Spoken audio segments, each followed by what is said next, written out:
Welcome back. The panel is here. NBC News senior national political reporter Sahil Kapoor, Tyler Pager, New York Times White House correspondent and co-author of the new book 2024, How Trump Retook the White House and the Democrats Lost America, Adrian Elrod, former senior advisor to the Harris campaign, and Marc Short, former legislative affairs director for President Trump.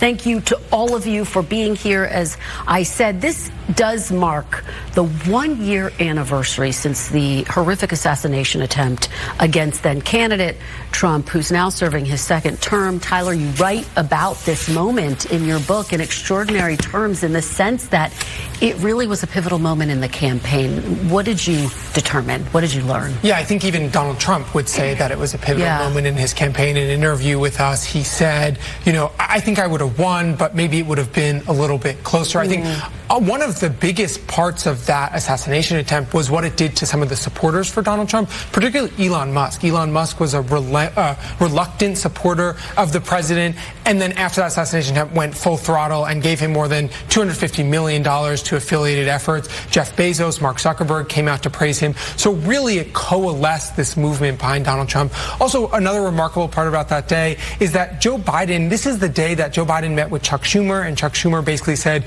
you have to drop out. He met with lawmakers who were also putting pressure on him. So this split screen of what was happening on that day a year ago is just quite extraordinary. Really remarkable. And of course, 1 week later, President Biden went on to drop out. Mark, pick up where Tyler leaves off, which is this notion that it galvanized Republicans, reluctant Republicans around President Trump. Sure. I mean, I think there were two seminal moments in that campaign. One was the debate and the other was the assassination attempt, because it gave Americans a visual contrast between feeble and weak Biden versus the strength of Donald Trump. And I think it sort of sensed a moment of destiny for Republicans when that happened. And almost as Lazarus-like standing up and encouraging Republicans to fight, I think cemented what was already his lead, sort of cemented it at that point for the rest of the fall. Adrian, someone said to me at the time, a Democrat, that image of President Trump with his fist raised could potentially sink Democrats' chances. You were with the Biden campaign at the time. Is that how you saw it? What was that moment like from your vantage point? Yeah, look, to Mark's point, I mean, it really was at a time where we were about 2 weeks from the debate. We were sort of living in this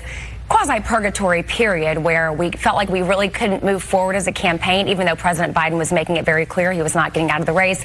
But it felt like the party establishment, even some donors, were not on board with that. So it really was a challenging time on the campaign. And of course, you never want anything to happen to a candidate who's running for president. So I think it was also a very terrifying experience just to see somebody, almost get assassinated. It was so terrifying. And Sahil, the fallout continues. There's a new report out just this weekend in terms of the failures by the Secret Service. 6 agents seriously disciplined. Talk about the takeaways there. Yeah, Kristen, there's nothing too groundbreaking in this 1-year report released by Senator Rand Paul, the Homeland Security Committee chairman. The top lines are that the U.S. Secret Service became aware of the suspicious person almost 45 minutes before shots were fired. They talk about line of sight vulnerabilities, lack of resources, operational failures. A lot of these the Secret Service had copped to around the time, and they made a series of changes, including better coordination with local law enforcement. One thing that this report does include is a recommendation for more disciplinary action. Senator Paul doesn't believe enough people were fired, and that more than just those 6 Secret Service agents should have been disciplined as a result of this. Well, undoubtedly, they will continue to take a hard look at how to make things better. Let's talk about today. Let's look forward. Marc Short, let's talk about the Republican Party of today. We are witnessing this week, quite frankly, an extraordinary split in the MAGA orbit over a range of different issues. The one big, beautiful bill, some Republicans saying, hey, wait a minute, you campaigned on cutting the deficit. This bill adds to it.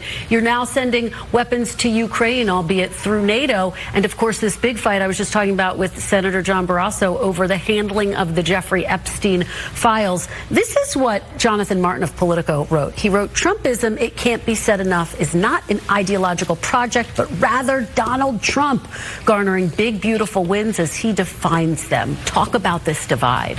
I think Jonathan's right as to what it's come to. I think in 2016, when Trump first ran, I think he was trying hard to win over conservatives and promise a certain number of Supreme Court justices, embrace tax reform, embrace a stronger military. But I think over time, it has more or less become a personality party. But I think that, to Barrassa's point, if you look at the first 6 months, I think the president's had a really strong first 6 months. As he mentioned, inflation's down. The markets are hitting all-time highs. He passed his biggest legislative accomplishment. He had a successful strike on Iran. The border is secure. All the things are in his favor.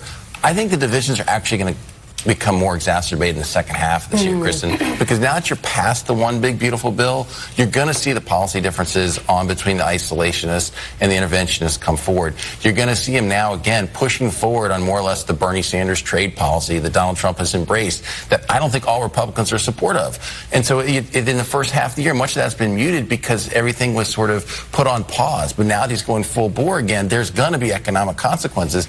And you see RFK's Maha agenda telling Americans what they can eat and drink is something that Michelle Obama and Michael Bloomberg would have dreamed of. And so I think you're going to see a lot of different policies that are different for Republicans in the second half of the year. Adrian, it's so fascinating to hear that benchmark of looking forward to the second half of the year. Do Democrats see a potential opening, both because there is this divide that is forming and because, of course, they've been talking a lot about the Medicaid piece of the one big beautiful bill? No, absolutely. We definitely see an opening here because, number one, we actually have something now that tangible to run on. The one big beautiful bill, I call it the one big ugly bill. Largest redistribution of wealth in a generation, takes away health care, raises costs for American families. This is something that Democrats can go out there and very easily message. You already see a lot of Republicans who voted for the bill who are having a hard time going home and trying to defend it. The bottom line is Democrats do have something now that we can take back to the states and take back to our constituents.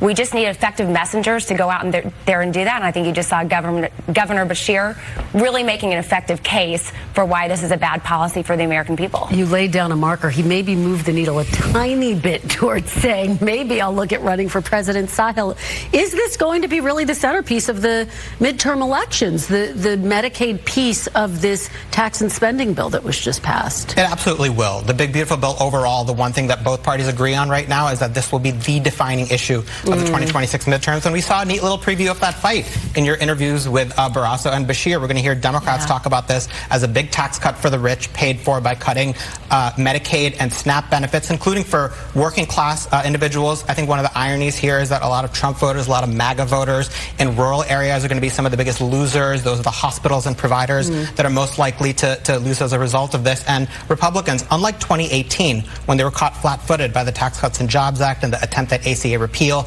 that blue wave, they do see this avalanche coming. They're trying to turn things around by going on offense early. Tyler, you know, one of the things, and I was trying to get at this with Governor Bashir, was this notion of how do Democrats win back the trust of voters? And you have this really remarkable anecdote in your book around the debate where President Biden's team really pushed him to do that early debate. Why, and what were the implications? Yeah, we look back to April of last year, and they felt that Biden was not winning that presidential race, and they needed to do something to shake up the race. And they felt the best way to do that was to put him on the debate stage. And in the memo we have in the book, it says, we want you to reach the widest audience possible. And so they felt the best way to move forward was for Biden and Trump to stand on stage together and present two choices for the American people.